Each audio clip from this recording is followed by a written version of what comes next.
장쩌민이 세상을 떠나고 추모 분위기가 이어지고 있을 때 중국 정부는 추도 기간 동안 홈페이지 메인 화면을 모두 흑백으로 바꾸되 시진핑 사진은 흑백이 되지 않도록 주의할 것이라는 보도 지침을 내렸습니다. 이에 열받은 사람들은 모두가 흑백인데 인민영수는 흑백이면 안 되는구나 라며 시진핑을 닮은 곰돌이풀을 컬러로 나오게 만들어 조롱했습니다. 그리고 시진핑은 독재자이기도 하지만 홀로 컬러인 사람이니까 독채자이기도 하다 라며 새로운 별명을 붙이기도 합니다. 특히 풍자마저 엄격히 단속하는 시진핑과는 달리 두꺼비라고 불리거나 스스로 우스꽝스럽게 묘사되는 것에 개방적이었던 장쩌민의 추도기간이라 이 같은 풍자는 더욱더 불이 붙었습니다. 처음에는 두꺼비를 닮은 장쩌민의 얼굴을 놀리는 것에 집중되었다가 나중에는 외모를 놀리는 악의가 없어졌습니다. 하스를 자처하는 사람들이 생겨났고 이들은 장쩌민을 장자라고 부르기도 했습니다. 두꺼비 숭배 놀이는 시진핑에게는 볼 수 없는 인간미가 장쩌민의 모습에서 느껴졌기 때문에 시작되었습니다. 장쩌민이 스페인을 방문했을 때 스페인 국왕 앞에서 머리를 빗거나 이스라엘을 방문했을 때 수영복 차림으로 사해를 떠다니는 모습이 장쩌민의 인간미를 그대로 보여주었습니다. 장쩌민의 시대는 최고로 번영했던 시대는 아니었지만 좀 더 관대했던 시대였다. 개방의 자유와 아름다움을 느끼게 해주신 분. 장쩌민은 재임 기간 내내 두꺼비라고 불리며 놀림을 받았는데 장쩌민이 비판적인 목소리를 허용한 사실은 칭송받을 만하다. 장쩌민은 자신의 파벌인 상하이방을 구축해 그들의 권력 남용과 부패 문제가 지속되도록 만들었기 때문에 생전에 좋은 평가를 받지 못했던 중국 최고 지도자였습니다. 하지만 시진핑이 집권한 이후 그래도 자유로웠던 장쩌민 시대가 좋았다 라는 소리를 듣게 되었습니다. 그렇다면 장쩌민이 사망한 이후 장쩌민의 후손들은 어떻게 지내고 있을까? 이번 이야기는 장쩌민과 그 후손들에 대한 이야기입니다. 장쩌민은 1926년에 태어나 중일전쟁과 난징 대학살을 경험했습니다. 상하이 교통대를 다니면서 상하이와 처음 인연을 맺었고 공산당에 입당했습니다. 줄곧 공업 분야에서 출세가도를 달린 장쩌민은 개혁개방 이후 덩샤오핑이 기술관료를 대거 등용하면서 고위직으로 고속 승진했습니다. 장쩌민 정치 인생의 도약대는 1985년 상하이 시장이 되면서부터 시작됩니다. 상하이 시장이 되고 2년 뒤 장쩌민은 공산당 정치국원에 오르면서 중앙정치 무대에 본격적으로 등장했습니다. 하지만 이때까지 장쩌민을 중국 최고 지도자감으로 생각한 사람은 없었습니다. 장쩌민의 운명을 뒤바꾼 것은 1989년 천안문 사태였는데 자우쯔양 총서기가 시위대 진압을 반대하고 오히려 시위대와 대화하자 덩샤오핑은 자우쯔양을 실각시켜버렸습니다. 그에 반해 장쩌민은 상하이에서 시위대를 진압하고 주동자를 처벌하는 등 강경하게 대응했기 때문에 덩샤오핑의 눈에 들면서 공산당 총서기가 됩니다. 이에 대해 장쩌민이 말했습니다. 사람의 운명은 알 수 없다. 내가 베이징으로 올라갈 것이란 것은 전혀 예상하지 못했다. 상하이 당서기 시절 이미 교수직을 제안받았기 때문에 천안문 사태가 아니었다면 아마 대학 교수가 되었을 것이다. 장쩌민이 중국 최고 지도자가 되었음에도 장쩌민을 임시 지도자로 보는 분위기가 적지 않았습니다. 특히 베이징방을 이끌고 있던 천시퉁은 정치국 상무위원도 아니고 정치국원에 불과했던 장쩌민이 중국 최고 지도자가 된 것에 불만이 많았습니다. 그래서 천시퉁은 권력 서열이 한참 차이가 나는 장쩌민에게 공개적으로 반발하기도 했습니다. 결국 장쩌민은 상하이에서 자신의 부하로 일했던 주룽지를 이용해 비리 혐의로 천시퉁과 베이징방을 완전히 초토화시켜버렸습니다. 장쩌민은 원로들의 의견을 잘 따른다는 평판을 얻었고 경제 성장을 통해 중국의 국제적 위상을 높이고 이를 이용해 자신의 정치 권력을 강화했습니다.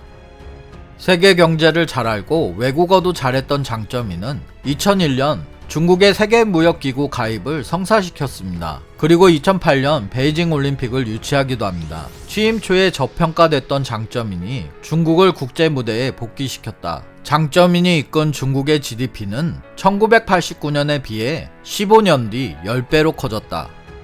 장쩌민은 2000년 3개 대표론을 발표하고 2년 뒤 이를 공산당 당원에 집어넣었습니다. 이것은 공산당은 노동계급의 선봉대라는 이전 규정을 뒤집고 자본가 지식인 노동자 농민의 이익을 대표한다라고 명시한 것입니다. 장점이는 자본가의 공산당 입당을 허용해 시장경제를 완전히 자리잡게 했습니다. 하지만 인민복 대신 양복을 입은 주석이라는 장점이는 자본가들을 공산당에 입당시킴으로써 중국 사회주의를 변질시켰다는 비판도 많이 받게 됩니다. 중국의 문명을 사랑했으며 천부적인 협상 능력과 경제적 식견을 갖고 있는 인물. 언제나 미스틴 얼굴에 누구에게든 좋다는 칭찬을 한다 해서 하오하오 선생으로 불렸으며 문화적 소양과 인간적 면모를 보여주는 인물이었다.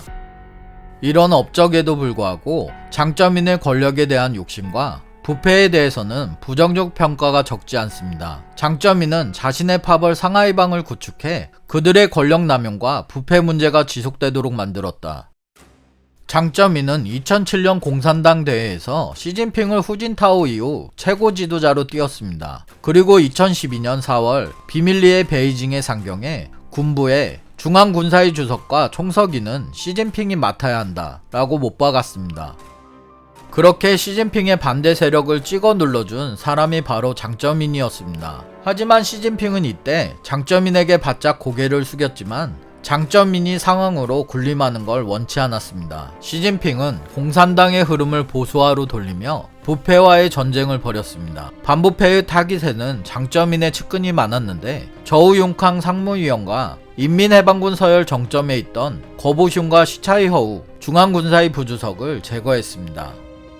특히 저우융캉 전 상무위원 같은 큰 호랑이가 낙마하면서 전직 원로는 건드리지 않는다는 공산당 내부 불문율이 깨져버렸습니다. 그리고 마지막까지 저우융캉을 구하려고 했던 장점인까지 다음 타깃으로 거론되기도 합니다. 시진핑이 저우융캉 같은 전직 정치국 상무위원을 낙마시킨 것도 큰 충격이었지만 무엇보다 저우융캉 조사 과정에서 장점인의 장남이 저우융캉의 아들과 함께 석유 업계를 농단하며 비리에 연루되어 있다는 소문이 있었습니다. 장점인의 장남은 여러 국영기업의 최고위직을 두루 섭렵하며 엄청난 부를 축적했습니다. 1952년 출생으로 생김새 역시 장점인을 닮았습니다. 중국 고위층 자녀답게 해외 유학을 했는데 장점인의 두 아들은 모두 미국에서 대학을 나왔습니다. 장남은 미국에서 박사학위를 취득한 후 중국 과학원 상하이 분원 원장을 거쳐 2014년에 새롭게 건립된 상하이 과학기술대학교에 학장으로 취임했습니다. 이력만 보면 학자의 길을 간 것처럼 보이지만 사실은 굵직한 국영기업에 이사를 겸하며 많은 부를 얻었습니다. 또한 텔레콤 회사 설립에 관여해 상당한 지분을 챙겼습니다. 그리고 상하이에 홍리 반도체라는 회사를 세워 운영하였고 자신이 대표로 있는 회사를 통해서는 미국의 드림웍스와 미중합작 영화 제작소 설립 계획에도 참여하고 있는데 이 정도 되면 손을 뻗지 않는 분야가 없다고 해도 과언이 아닌 것 같습니다. 장점인의 차남 역시 고위관료 출신이지만 한때 상하이 최고 부자로 불린 저우정이와 상하이 부동산 사업을 좌지우지했습니다. 장점인 장남은 엔지니어로 일하며 전자통신 사업 관련 투자회사도 설립해 폭넓은 비즈니스를 전개했습니다. 장점인 장남의 회사는 정부에 대한 영향력을 이용해 컨설턴트 사업을 진행했는데 아버지 장점인의 위세를 앞세워 제일 돈을 많이 버는 고위관료 자제라고 알려져 있다. 장점인은 장남이 하고 싶은 대로 그냥 내버려 두었다. 또 사업으로 벌어들인 거액의 자본을 미국 유학 당시 쌓은 인맥을 이용해서 미국으로 빼돌렸다. 최근에는 장점인의 손자까지 홍콩에서 사업을 벌이고 있어서 장점인 일가의 부정부패에 대한 비판이 높아지고 있다. 장점인의 손자는 하버드 대학 경제학과를 졸업하고 태자당 청년들과 서로의 관시를 활용하면서 부를 축적했습니다. 할아버지의 막강한 후광과 하버드 대학, 골드만삭스 출신이라는 스펙까지 더해져 엄청난 돈을 흡입하고 있습니다. 장점인의 손자는 장점인의 도움을 받아 창업한 사모펀드 보이캐피털을 통해 3조 원대의 거액을 챙겼다는 보도가 나왔습니다. 사실 시진핑에게는 후진타오 시절에도 권력을 크게 유지해오던 장점인의 힘을 무력화시킬 수 있었던 비밀무기가 있었습니다. 시진핑은 2014년 7월부터 시행된 미국의 새로운 세법이 시행되기 4일 전에 미국 정부와 협정을 체결했는데, 그 결과 중국은 미국에 거주하는 중국인의 은행 계좌나 자산 정보를 건네받을 수 있게 된 것입니다. 이때부터 시진핑은 당과 정부 간부들이 미국에 빼돌린 재산을 파악할 수 있게 되었습니다. 부패 척결 캠페인을 진행하고 있는 시진핑 지도부에게 이들 정보는 큰 무기가 되었습니다.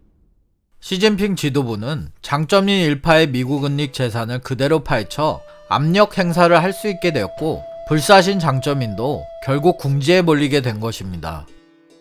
2015년 장점인은 새해를 맞아 아들과 손자를 이끌고 하이난의 명산에 올랐습니다. 이때 장남은 상하이 과학기술대 총장이었고, 둘째 아들은 상하이시 지리유황공사 사장이었습니다. 중국에서 이 산을 오른다는 것은 관직에서 물러난 이가 다시 일어선다라는 고사성어처럼 재기를 다짐하는 의미가 있기 때문이었습니다. 이때 장점인은 죽었다는 사망설이나 병에 걸려 누워있다는 와병설에 시달렸을 정도로 모습을 드러내지 않았습니다. 그랬던 장점인이 연초부터 아들과 손자를 이끌고 공개 활동에 나선 것은 시진핑을 상대로 나의 가족은 건드리지 말라는 경고의 메시지를 보낸 것이라는 분석이 지배적이었습니다. 산에 오른 장점인이 말했습니다. 하이난의 명산에 오르지 못했다면 한으로 남았을 것이다. 내가 이곳에 온 게 결코 헛걸음은 아닐 것이다. 중국 원로들의 공개 활동에는 반드시 정치적으로 내포하는 의미가 있다. 자신의 가족들을 지키겠다는 필사적인 의지를 담은 제스처로 보인다. 물론 시진핑이라도 전 최고 지도자를 본격적으로 수사하고 처벌하기는 어려웠을 것이다. 그것은 시진핑 본인이나 중국 공산당의 정통성에 흠집을 내는 일이 되기 때문이다. 하지만 이러한 일들을 통해 장점인의 상황 정치를 끝낼 수 있었으니 그 정도만 해도 정말 대단한 일이다. 장점인의 후손들은 절대 권력이 바로 돈을 모으는 힘이 되는 현실 속에서 많은 부를 축적했습니다. 그리고 장점인이 마지막까지 친 실드 속에서 여전히 잘 먹고 잘 살고 있습니다. 다음 영상도 재밌게 만들겠습니다. 구독 부탁드립니다.